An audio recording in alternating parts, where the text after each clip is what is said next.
Hello， 大家好，我是怡言。昨天我发布了影片之后，我看到评论区有观众写了这个东西给我，才知道报名尼罗河之王的王国，其中10个是已经被官方取消了报名。我的王国依然还在匹配阶段，但是看到左手边剩下88个王国了，原本98个王国。推测有些王国被官方踢掉了。接着我去检查1556的账号，他们的界面是变成完全没有的选，只能选择英雄战歌而已。其实这一次报名，我们的剧本有开3个英雄战歌八方逐鹿尼罗河之王，也就是说官方是强制他们报名英雄战歌的。为什么呢？因为1034他们也是报名了英雄战歌。其实这边有好几个剧本啊，他们就是选择英雄战歌，八方逐鹿也是没有选。可是就算他们选八方逐鹿，应该是很难匹配，因为只有17个王国报名而已。相反的，英雄战歌有129个王国报名，不排除那些踢掉王国报名的也是报名英雄战歌了。我个人推测尼罗河之王报名的王国战力其实都没有像156这么大。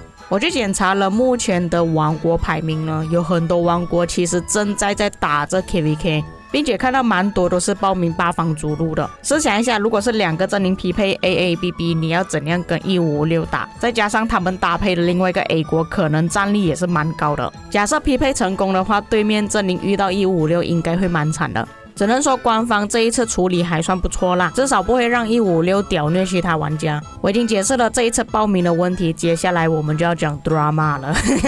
为什么我这张图要画格子呢？画格子的意思就是他们这一次报名英雄战歌有一起报名的王国，其中包含156、1664、1034。1034就是 1V 上一季跟156打架的王国。上一季156他们是整张地图里面战力最高的王国，但是他们还是选择跟土阵营合作。至于1860风阵营的部分，1860讲不要打架，2433讲要打架。在那天开官司的时候，1034跟156有打架，2433有出去打架，但是1860是没有出去打架的。在官司之战，1034是战胜了1556。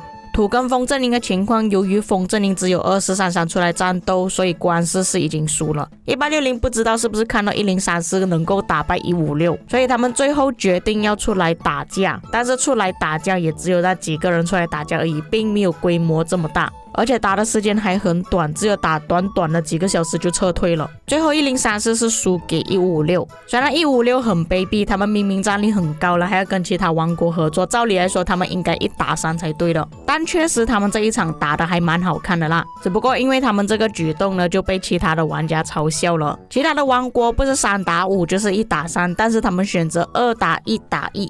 就算最后1860有出来帮忙打，但是由于他们的战斗能力关系呢，也只能算2打 1.5 而已，也算是先锋王国之耻。尽管他们最后是胜利了。至于1664是上一季跟1254打，不过最后还是打不过班尼，还是输了。根据战力推测呢，这3个王国很大可能匹配在一起。假设没有匹配在一起的话，应该就是官方的黑箱作业了。假设他们真的匹配在一起，要怎样合作呢？我觉得1034不会跟1556合作的，毕竟他们上一季有打过嘛。但是1664会不会跟156合作？又或者是跟1034合作呢？又或者更好的情况 free for all 全部都打。不过如果是这样的话，另外一个阵营应该会比较辛苦一点，这3个肯定会分配在不同的阵营了。还有剩下一个阵营应该是会有2个 A 王国合并在一起，变成一个阵营，要打哪一边都是很困难的。但他们不选择 free for all 的话，也就是说1034跟156谁可以抢到1664成为他们的盟友，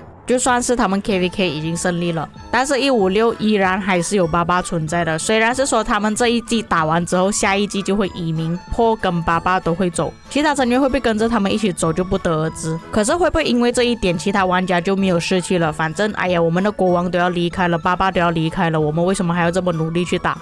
又或者有另外一种可能，有些玩家要跟着他们一起移民过去新王国，会把自己战力压低，拼命去打架，把自己战力打到死。